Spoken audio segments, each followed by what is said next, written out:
सुनो, अब हम एक केस स्टडी पढ़ेंगे। केस स्टडी का नाम है ख्वाजा मोहम्मद वर्सेस हुसैनी बेगम। क्या नाम है? मुझे आवाज नहीं आई बेटा। अगर आप इसको गूगल पे सर्च मारते हैं, कहाँ मारते हैं, तो आपको पता चलेगा इसका नाम ख्वाजा मोहम्मद नहीं है, इसका नाम नवाब ख्वाजा मोहम्मद है। और हुसैनी बेगम का नाम हुसैनी बेगम नहीं है, उसका नाम नवाब हुसैनी बेगम है। लेकिन अगर हम दोनों में से LHS is equal to RHS में से नवाब नवाब हटा दें तो क्या हम आधा नाम ले रहे हैं, या ख्वाजा मोहम्मद भी अपना में पूरा नाम है? ख्वाजा मोहम्मद भी टाइप करोगे गूगल वही कहानी लिख के देगा, और नवाब ख्वाजा मोहम्मद लिखोगे। इसे क्या समझ आता है कि पूरा नाम याद करने की जरूरत है या आधे नाम से भी काम चल सकता है? गुड, ठीक है। तो केस स्टडी का नाम क्या है? ख्वाजा मोहम्मद वर्सेस हुसैनी बेगम। इस कॉन्सेप्ट को समझने के लिए थोड़ा सा मुस्लिम लॉ के कॉन्सेप्ट को समझना पड़ेगा। बिना मुस्लिम लॉ को समझे आप इस कहानी को पूर्ण तरह नहीं समझ सकते। सबसे पहली चीज, क्या मुस्लिम लॉ में चाइल्ड मैरिजेस हो सकती हैं? The answer is yes. हो सकती हैं और होती हैं में फर्क है। अब Muslim guy can have 4 wife at a time, yes. But क्या हर मुस्लिम लड़का 4 शादी करके बैठा है? तो हो सकता है और होता है में फर्क है। तो मुस्लिम लॉ अलाउ करता है कि बच्चों की शादी हो सकती है, यानी एक 12 साल के बच्चे की शादी हो सकती है, बट वो कॉन्जुमेट प्यार मोहब्बत वो 14 साल के बाद कर सकते हैं। मतलब लिखा हुआ है बाकायदा लॉ में, शादी बेशक 12 साल के बाद हो जाएगी, बट वो बच्चा बच्ची आपस में प्यार मोहब्बत कब कर पाएंगे?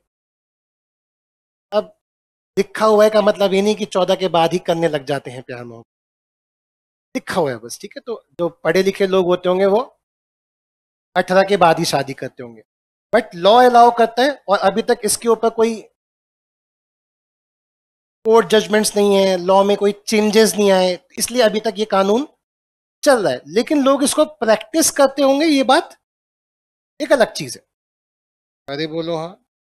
दूसरी चीज, जब मुस्लिम्स में शादी होती है तो मुस्लिम लॉ में बकायदा साफ साफ लिखा है कि मुस्लिम लॉ में शादी इज अ कॉन्ट्रैक्ट। क्या लिखा है? इसलिए मुस्लिम लॉ में डिवोर्स का भी कानून है। मतलब कॉन्ट्रैक्ट है तो अब हम कॉन्ट्रैक्ट तोड़ रहे हैं, इसलिए मुस्लिम लॉ साफ साफ पहले से ही बात करता है एक अमाउंट की। उस अमाउंट को हम बोलते हैं महर की रकम। जब मौलवी साहब शादी करा रहे होते हैं तो लड़के से पूछते हैं, हाँ भाई क्या आपको ये लड़की कबूल है शादी के लिए? कबूल है, कबूल है, कबूल है। और जब लड़की से पूछते हैं तो पूछते हैं, क्या आपको ये भाई साहब शादी के लिए कबूल हैं? महर की रकम 21,000 रुपए में, या महर की रकम 51,000 में, या महर की रकम 1 लाख में? तो व्हाट इज 21,000, 50,000, 1 लाख? क्या है ये? व्हाट इज महर की रकम? तो ये कॉन्ट्रैक्ट तोड़ने की सजा है। मतलब शादी करते समय हमने ये डिसाइड कर लिया कि मैडम आप जब चाहो, जब आपको जरूरत महसूस हो, आप अपने पति से 21,000 ले सकते हो। अगर महर की रकम कितनी डिसाइड हुई है? 21, 51 डिसाइड हुई होगी तो 1 लाख डिसाइड हुई होगी तो मतलब पहले से ही हमने बोल दिया कि अगर ये आपको तलाक देगा तो आप लॉफुली इससे कितनों पे ले सकते हैं, जो अभी डिसाइड हो रहा है।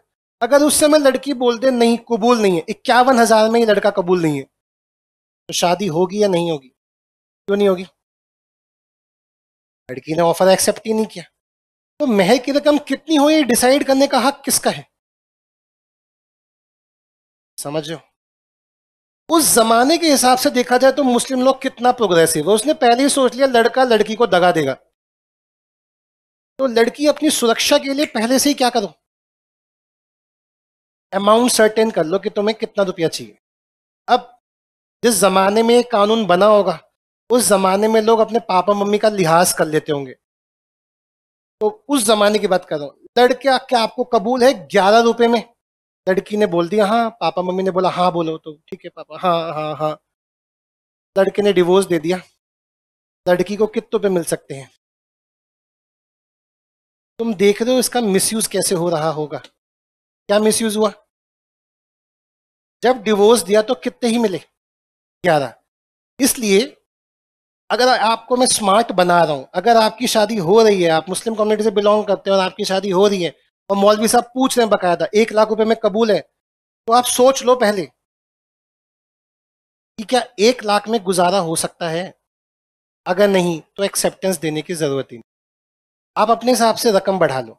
अब लड़की बोले नहीं 1 लाख में कबूल नहीं, अब उधर से लड़का बोलेगा ठीक, ये किसी भी तरीके से किसी मजहब के पक्के कोई इशू नहीं है, हम क्लास पढ़ रहे हैं, क्लास में थोड़ा लिबर्टी होनी चाहिए बात। अब लड़का बोल रहा है कि क्या तुम्हें क्या लगता है 1 लाख में क्यों कबूल नहीं, 1 लाख तो बेबी सिर्फ एक फॉर्मेलिटी है, तुम्हें बस मैं तुम्हें तलाक थोड़ी ना दूंगा। तो लड़की भी बोल देना तो 1 करोड़ कर दो ना, कौन सा मांग रही हूं। अगर वो लड़की को ट्रस्ट दिला रहा है, मैं कौन सा डिवोर्स दूंगा तुम्हें, बस बोल दो हाँ मैं नहीं दूंगा ट्रस्ट। तो लड़की भी कह रही है मैं कौन सा मांग रही हूं, कब मांगूंगी, जब तुम कुकर्म करोगे तो बोल दो 1 करोड़ के लिए भी हाँ।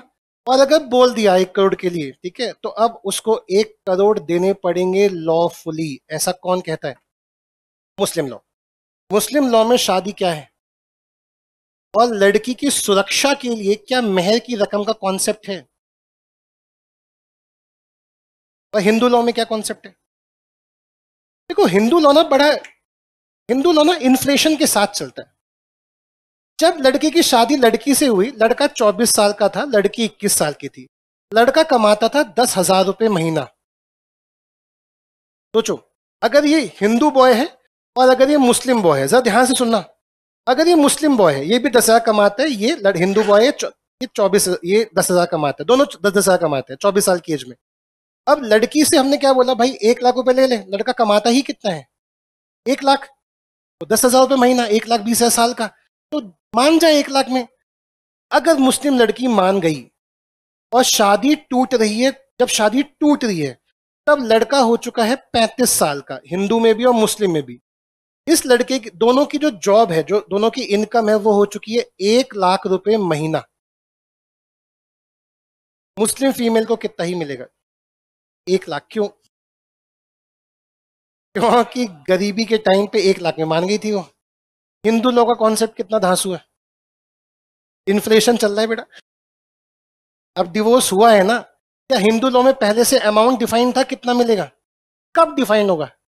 डिवोर्स के टाइम पे। कितना कमाते हो 1 लाख, तो बंदी को भी आप दोगे 1 लाख पर महीने के हिसाब से। तो दे दो बेटा अपनी वाइफ को 60,000 रुपए पर मंथ। और वहां मुस्लिम वाइफ को कितना मिला? 1 लाख जिंदगी भर का। और यहां इसको कितना मिल रहा है? आपको नहीं लगता लॉ में कुछ भेदभाव है? तो अगर यूसीसी आ गया तो यूनिफॉर्म सिविल कोड, सब बराबर, बताओ उस बराबरी से कौन दुखी है मुस्लिम फीमेल या मुस्लिम मेल? मेल। लड़का 1 लाख देके छूट रहा था भाई, अब कितना देना पड़ेगा? समझ रहे हो? अरे हाँ है ना, यूनिफॉर्म सिविल कोड से किसको नुकसान है समझ जाओ किसको नुकसान है। ठीक है, इन्फ्लेशन का ध्यान कौन रख रहा है, कौन सा कानून रख रहा है? बट हिंदू लॉ में ये कॉन्सेप्ट बहुत लेट आया, लेकिन मुस्लिम लॉ में बहुत पहले से था। तो मुस्लिम लॉ किसी जमाने बहुत प्रोग्रेसिव था, मतलब बहुत दूर की सोचता था, लेकिन समाज हर 10-15 साल में, 25 साल में चेंज हो जाता है। इसका मतलब मुस्लिम लॉ चेंज हो जाना चाहिए, अभी तक हुआ है नहीं। वापिस आते हैं, ये 2 कॉन्सेप्ट मुझे सिखाने थे, एक तो मेहर की रकम का कॉन्सेप्ट सिखाना था और दूसरा चाइल्ड मैरिजेस हो जाती। वापिस आते हैं अपनी केस स्टडी पे। केस स्टडी का नाम क्या है? ख्वाजा मोहम्मद वर्सेस हुसैनी बेगम। इस कहानी में हुआ क्या, प्लीज है सुनना। ये ख्वाजा मोहम्मद है। कहानी को समझाने के लिए, केस स्टडी को एक्सप्लेन करने के लिए हम एक स्वतंत्रता ले रहे हैं, लिबर्टी ले रहे हैं, आज़ादी ले रहे हैं, कहानी को थोड़ा नमक मिर्च डालने के लिए। तो ख्वाजा मोहम्मद अंकल है और दूसरे अंकल हैं एक्स। इनका नाम एक्स क्यों है? क्योंकि हम तो केस स्टडी में 2 ही नाम पढ़ के बैठे हैं, किस किस के, ख्वाजा मोहम्मद और हुसैनी। उसके अलावा जो भी पात्र हैं वो एक्स वाई जी होंगे। ठीक, तो मिस्टर एक्स कौन है? ये हुसैनी बेगम के पापा हैं। तो ख्वाजा मोहम्मद एक्स से कहता है और भाई कैसे हाल चाल? एक्स कहता है भाई मरने की हालात में हूं, कैंसर 3rd स्टेज चल रहा है। और ख्वाजा मोहम्मद का दूसरा सवाल, पहला सवाल कैसे हो, दूसरा सवाल ओह तो तेरी बेटी की शादी कैसे होगी। मतलब पापा की सबसे बड़ी टेंशन क्या है, तो बच्चे का बिजनेस एस्टेब्लिश करना है, मतलब बच्चे लड़के को अपने पैरों पे खड़ा करवाना है, लड़की की ये एक पापा की सबसे बड़ी टेंशन है पूरी दुनिया में, ठीक है। तो इसका दूसरा सवाल क्या था, बेटा तेरी बेटी तो सिर्फ 12 साल की है, तो उसकी शादी कैसे होगी कि तू मर गया तो, ये नहीं पूछा कैंसर कैसे ठीक होगा, मर गया तो तेरी बेटी की, कह रहे यही तो टेंशन सताया जा रही है, जिंदगी में सब कुछ पा लिया, बस अब यही ख्वाहिश रह गई कि बेटी की शादी कैसे होगी। तो ख्वाजा मोहम्मद कहते हैं मेरा बेटा है एक मिस्टर वाई, वाई क्यों, हमें उनसे मतलब ही नहीं, हमें किन पात्रों से मतलब है, ख्वाजा मोहम्मद और हुसैनी बेगम से, ये XYZ है। तो वाई मेरा बेटा है, अपनी बेटी की शादी किससे करा दे, मेरे बेटे से, तू भी टेंशन फ्री मर सकेगा, और तेरे को ये भी सिक्योरिटी है कि तेरे मरने से पहले तेरी बेटी की मुस्लिम लॉ में चाइल्ड मैरिज हो जाती है, ठीक है। उस समय कबूल है कौन बोलता है, बच्चों को तो पता नहीं ना किसके लिए कबूल बोल रहे हैं, तो कबूल है कौन बोलता है, पापा। बच्चों की शादी हो रही है तो कौन करवा रहा होगा, तो शादी किसके बीच हो रही है। अब एक्स के मन में एक सवाल है, क्योंकि वाई उस जमाने के लोग, अगर आप उस जमाने की कोई भी मूवी देखोगे ना, पुराने जमाने की, आज के जमाने में तो फिर भी बहुत अच्छे कानून है, उस जमाने में क्या होता था, wife is like a goods, उस जमाने में वाइफ को एक गुड्स की तरह ट्रीट करते थे, आज दूसरी बंदी पसंद आ गई दूसरी ले आए, और वाइफ कुछ कर नहीं पाती थी। लेकिन 1955 के बाद हिंदू लॉ में चेंजेस आए कि आप एक ही वाइफ रख सकते हैं, अब दूसरी लाके दिखाओ, डिवोर्स के केसेस पे बंदी आपकी आधी सैलरी खा जाएगी। तो पॉइंट इज, एक्स को पता था कि वाई अय्याश इंसान है, वो कल क्या करेगा, वो दूसरी वाइफ ले आएगा, जिससे मेरी बेटी तो इनसिक्योर हो जाएगी, क्योंकि अगर दूसरी वाइफ आ गई तो वो अपने पैसे कहाँ उड़ाएगा, तीसरी आ गई तो मेरे पे तोड़ना ही बंद हो जाएगा, ठीक है, यस या नो।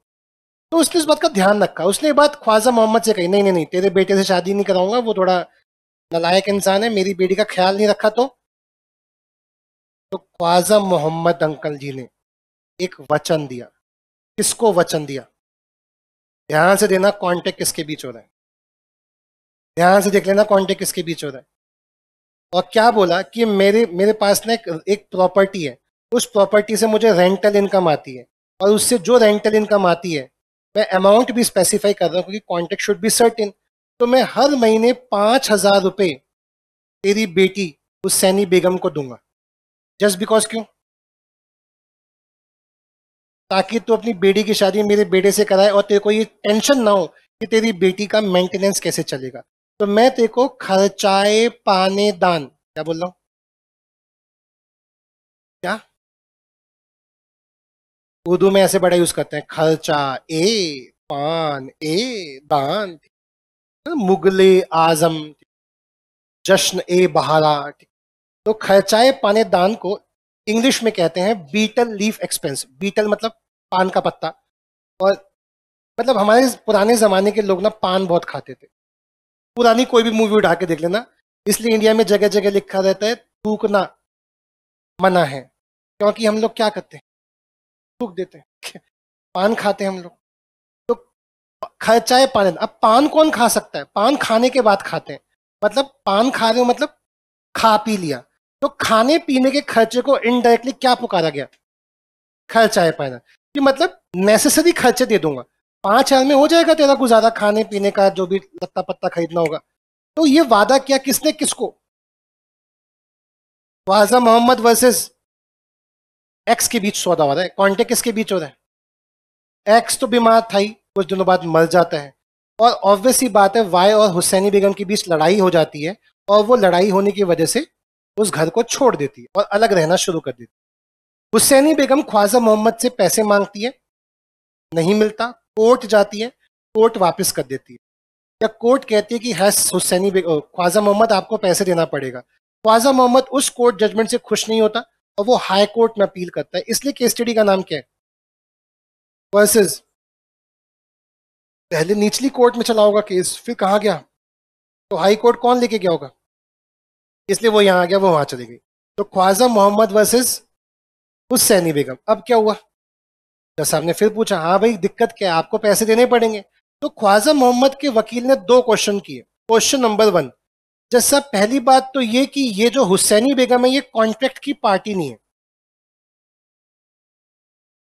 डब्बे से बाहर है ना ये। और हम क्या पढ़ रहे हैं, हम पढ़ रहे हैं privity of contract. What is privity of contract? कि अगर कॉन्ट्रैक्ट ए और बी के बीच है, यानी बॉक्स के अंदर कौन है, कॉन्ट्रैक्ट किसके बीच हुआ है, तो सी कैन नॉट सू। इसे कहते हैं प्रीविटी ऑफ कॉन्ट्रैक्ट। कि अगर सी कॉन्ट्रैक्ट की पार्टी नहीं है तो सी कैन नॉट सू, ए तुम्हें ये काम करना पड़ेगा। तो जब सर इस केस स्टडी में भी तो यही बात हो रही है, कॉन्ट्रैक्ट किसके बीच हुआ है, ख्वाजा मोहम्मद और एक्स के बीच। ख्वाजा मोहम्मद ने एक्स को वादा किया था, तो x only can sue Khwaja Mohammad. ये हुसैनी बेगम कौन होती है सू करने वाली। एंड दूसरा दूसरा क्वेश्चन क्या रखा गया, सर हुसैनी बेगम मेरे बेटे के साथ रह नहीं रही, तो मैं उसे 5,000 रुपए क्यों दूं। हुसैनी बेगम किसके साथ नहीं रह रही, जब वो मुझे अपना ससुर ही नहीं मानती, जब वो मेरे बेटे को मेरा पति ही नहीं मानती अपना, तो जब वो मेरी बहू ही नहीं बनने को तैयार, अलग रह रही है, तो मैं इसको मेंटेनेंस क्यों दूं। मेंटेनेंस तब दूंगा ना जब मेरी बहू बन के रहेगी, हमारे घर में कुछ काम वाम में हाथ बटाएगी, तब पैसे दूंगा। घर में ही नहीं रहती, किस बात के पैसे दूं। ये 2 क्वेश्चन रेज किए गए। अब हुसैनी बेगम के वकील ने क्या बोला, जरा उसको सुनिए। हुसैनी बेगम के वकील ने पहली बात तो ये बोली कि कॉन्ट्रैक्ट में कहीं नहीं लिखा कि आप उसको मेंटेनेंस तब तक देंगे जब तक वो आपकी बहू है। कॉन्ट्रैक्ट में ये लिखा है कि आप उसे 5,000 रुपए हर महीना देंगे। तो क्वेश्चन नंबर 2 तो खत्म कि वो आपके साथ रहे आपके साथ ना रहे। दूसरा क्वेश्चन, आप कह रहे हैं कि हुसैनी बेगम कौन है, कॉन्ट्रैक्ट के बाहर। तो हम कह रहे हैं हुसैनी बेगम के बेनिफिट के लिए तो शादी की थी, एक्स ने क्यों शादी करवाई अपनी बेटी की ख्वाजा मोहम्मद के बेटे वाई से। तो बेटा आप अपने लिए कानून जान लो, लड़कियों की शादी सिर्फ लड़कियों के बेनिफिट के लिए होती। शादी में कभी भी लड़के का फायदा नहीं होता, शादी में सिर्फ किसका फायदा होता है, लड़की का। शादी होती ही क्यों है, मैं थोड़ा बहक रहा हूं, मुझे 2 मिनट के लिए बहकने दो। लड़की के पापा बुजुर्ग हो चुके हैं, अब वो लड़की का ख्याल नहीं रख पाएंगे। आज के हिसाब से मत सोचना ये क्या बकवास बात हो रही है, तुम पुरानी जमाने में जाओ। लड़की के पापा बुजुर्ग हो चुके हैं, अब तक वो अपनी बेटी की सुरक्षा कर पा रहे थे, लेकिन अब उन्हें अपनी बेटी की सुरक्षा के लिए एक नौजवान की जरूरत है, अंगरक्षक। हाँ, तो उन्होंने एक ऐसा वर ढूंढा जो उनकी बेटी को प्रोटेक्ट कर सके। प्लीज इसमें रानी लक्ष्मीबाई को नहीं लाना, मैं बहुत पुराने जमाने की बातें कर रहा हूं कि शादी का कॉन्सेप्ट रेज ही क्यों हुआ। हम ऐसा मानते थे कि लड़के बलशाली होते हैं, लड़कियां बलशाली नहीं है, लड़के लड़कियों को छेड़ सकते हैं, उठा के ले जा सकते हैं। तो लड़कियां इज्जत हैं, लड़कियां ज्वेलरी हैं, खुली तिजोरी हैं। ठीक है, कभी भी मूवीज में ऐसे गंदे गंदे डायलॉग सुन लेते होगे, अकेली लड़की रात को खुली तिजोरी है, कोई भी लूटना चाहेगा। ठीक है, द पॉइंट इज तो अंकल जी क्या चाहते हैं, लड़की के पापा क्या चाहते हैं, क्यों हो जाए, तो वो कन्यादान कर रहे हैं। अब लोग गलत लोगों की हिंदी खराब है, वो कन्यादान को समझ लेते हैं कन्या का दान कर दिया। बट कन्यादान is a mixture of 2 words, कन्या आदान, मतलब मैं अपनी बेटी की रिस्पॉन्सिबिलिटी तुम्हें दे रहा हूं, लोगे। इसलिए बेटी की जब वो रिस्पॉन्सिबिलिटी लड़के को देते हैं तो वो चेक करते हैं लड़का फाइनेंशियली कितना स्ट्रांग है। होते ना कुछ डाउरी वाले लड़के बोलते हैं कि लड़की के पापा क्यों देखते हैं कि लड़का कितना कमाता है। भैया वो लाइबिलिटी नहीं दे रहे हैं तुम्हें, अपनी एसेट दे रहे हैं, तो वो चेक करना चाहते हैं इस एसेट का रख रखाव कर पाओगे, इतना कमा लेते हो। शादी में सिर्फ किसका बेनिफिट है, सिर्फ लड़कियों का बेनिफिट, लड़कों का कोई बेनिफिट नहीं। तुम्हें लगता होगा तुम्हारा कोई बेनिफिट है, ये भ्रम है। ये स्कैम है बहुत बड़ा। तुम्हारी शादी बस इसलिए करवाई जा रही है तुम्हें फील करा के कि बेटा चपाती बनाएगी लड़की आके, या उसकी इनकम तुम्हारी इनकम नहीं। शादी में सिर्फ किसका बेनिफिट है, लड़की का। तो यहां पे भी बताओ अंकल एक्स ने क्यों शादी कराई अपनी बेटी की, लड़की खुश रहे, तो लड़की के बेनिफिट के लिए तो शादी कराई। तो हु इज हुसैनी बेगम, और beneficiary can sue in case of trust. तो बेनिफिशियरी सू कर सकता है अगर उस ट्रस्ट पे हमने कोई कॉन्टेक्ट किया था तो। आई बात समझ? तो जज साहब ने बोला हुसैनी बेगम तुम ठीक हो, आपको पैसा मिलेगा, और ख्वाजा मोहम्मद से कहा जितना पैसा इसका ड्यू है वो सारा पैसा आपको देना पड़ेगा और जो ब्याज व्याज लगा है वो भी देना पड़ेगा।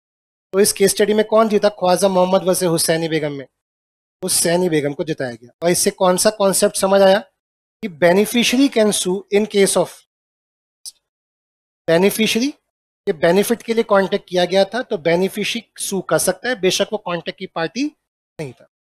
समझ गए? हुसैनी बेगम वर्सेस ख्वाजा मोहम्मद।